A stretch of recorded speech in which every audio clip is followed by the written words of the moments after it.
वो 2006 के जून महीने की एक सुबह थी। मैं कटिहार जिले के बरारी प्रखंड के हिंदुस्तान संवाददाता दिलीप मिश्रा के साथ इस स्टोरी के सिलसिले में उनकी बाइक पर निकला था। बिहार में ये मेरी पहली घुमंतू रिपोर्टिंग थी। उन दिनों मैं हिंदुस्तान अखबार के भागलपुर यूनिट में काम कर रहा था। मेरी ड्यूटी पहले पन्ने पर थी, मगर मुझे खबर लिखने का चस्का था। इससे 6 महीने पहले अपने गांव पूर्णिया जिले के धमदाहा में मेरी मुलाकात कुछ ऐसे लोगों से हुई जिन्होंने अपनी बेटियों की शादी हरियाणा और पंजाब के इलाके में करवा दी थी। बदले में लड़के वालों ने इन्हें कुछ 1,000 रुपए दिए थे। वे लोग काफी गरीब थे, भूमिहीन खेतीहर मजदूर, ज्यादातर मुसहर जाति के थे। 1-2 डिसमिल जमीन में उनकी फूस की झोपड़ी हुआ करती थी, जिसमें वे अपने बड़े से परिवार के साथ ठुसे रहते थे। सुबह सब लोग काम की तलाश में निकलते और देर रात जब लौटते तो अगर कुछ इंतजाम हुआ तो रात का खाना पकता। कुछ लोग भूस्वामी गृहस्थों के घर से जूठा भी बटोर लाते थे। तो इन लोगों को यह सौदा काफी पसंद आया। बेटियों की शादी भी हो जा रही है और बदले में पैसे भी मिल रहे हैं।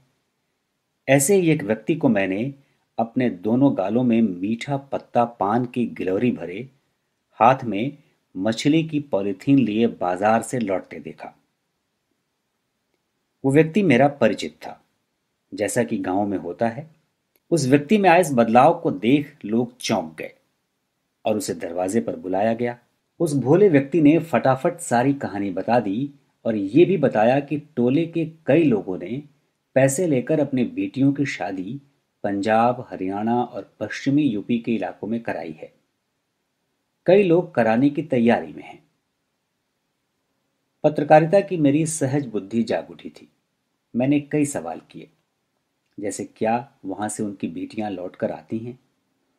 क्या वे वहां अपनी बेटियों को देखने जाते हैं? फोन वगैरह करते हैं? इन तमाम सवालों के जवाब में उस व्यक्ति ने ना ही कहा, मगर वो सशंकित नहीं था। उसने लड़के वालों से बात की थी, उनका स्टेटस देखा था। वो इस नशे में था कि उनकी बेटी पैसे वालों के यहां ब्याही गई है, उसका जीवन सुधर गया है। अब वो अपनी छोटी बेटी की शादी भी ऐसे ही घर में कराएगा। बहरहाल मैंने इस परिघटना को सामाजिक बदलाव की एक नजीर के रूप में लिखा और वो अखबार के पहले पन्ने पर बॉटम में छपी। वो इस मसले पर संबंधित पहली खबर थी। 6 महीने के भीतर 2-3 लोग मुझसे मिलने भागलपुर पहुंच गए थे। उनकी बेटियां जो 1-2 साल पहले ब्याह कर पंजाब गई थी, वे ना लौट कर आईं, न उनका फोन आता था। नमस्कार, मैं मनोरंजन झा आज आपके लिए लेकर आया हूं एक दिलचस्प किताब। इस किताब के लेखक हैं पुष्यमित्र और इस किताब का नाम है रुकतापुर। इस किताब का टैगलाइन है, बिहार जहां थम जाता है पहिया बदलाव की हर गाड़ी का।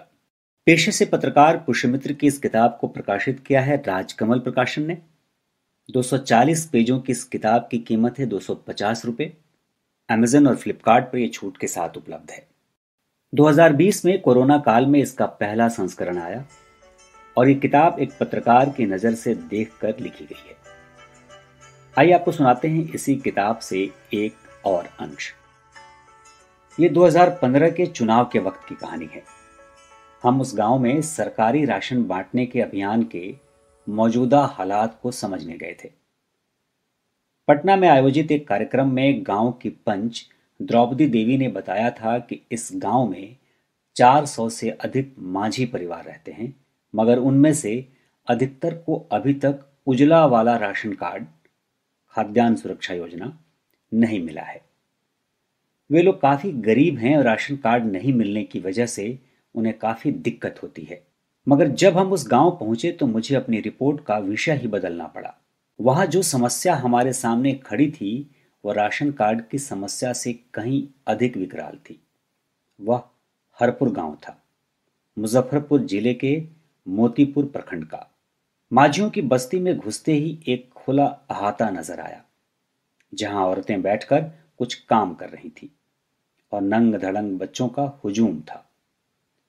कुछ बच्चे खा रहे थे, कुछ खेलने में जुटे थे। मैंने जब उनकी तस्वीर लेनी चाही तो बड़े बच्चे शर्माकर भागने लगे और छोटे भयभीत होकर रोने लगे। उन्हीं में से 1.25 साल का एक बच्चा था। उसकी नाक से पानी बह रहा था। वो सामने रखी थाली में मूढ़ी खा रहा था। पेट फूला हुआ था और बाहें काफी दुबली पतली थी। वो मुझे देखकर चीख चीख कर रोने लगा। पड़ोस में बैठी एक महिला ने बताया, बाबू, एकर माय मर गई है। मैंने पूछा, कब? पिछलका साल अगहने में। कैसे मर गई? इसकी देखभाल कौन करता है? बड़ बहन है। जब ये बातचीत चल रही थी तभी पीछे से 13-14 साल की एक किशोरी आकर खड़ी हो गई और उसने अपने भाई को झट से उठाकर गोद में ले लिया।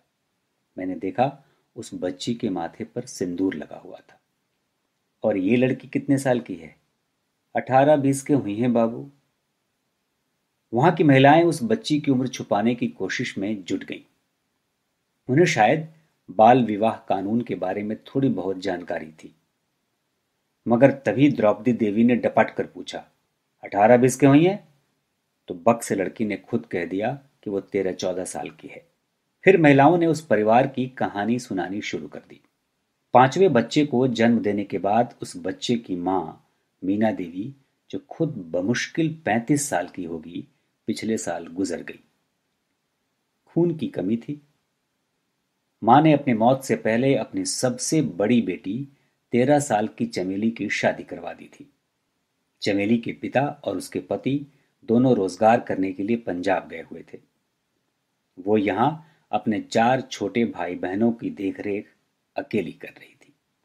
उसे देखकर मुझे उसकी उम्र की उन लड़कियों की याद आ गई जो साइकिल से फर्राटे भरते हुए स्कूल जाया करती हैं। चमेली के लिए स्कूल जाना तो लगभग असंभव था। उसे तो अपनी नई गृहस्थी को जमाना था और साथ ही अपने अनाथ छोटे भाई बहनों की देखभाल भी करनी थी। क्या उसकी कहानी अपनी मां मीना देवी जैसी ही होगी या उससे भी अधिक क्रूर? पुष्यमित्र की रुक्तापुर में आप ऐसी ही तमाम जानकारियां पाएंगे, ऐसी ही तमाम रपट के साथ और जानकारियों के साथ ये किताब भरी हुई है। बुकट्यूब से जुड़े रहने के लिए हम आपके बहुत आभारी हैं। आप हमें फॉलो कर सकते हैं ट्विटर और फेसबुक पर @booktube_online पर, इंस्टाग्राम पर @booktube_in पर, और ज़्यादा जानकारी के लिए लॉगिन करिए www.booktube.in पर। यूट्यूब पे आप हमें सब्सक्राइब करिए, हमारा हौसला बढ़ाइए। हम एक नई किताब के साथ फिर हाजिर होंगे। तब तक के लिए नमस्कार।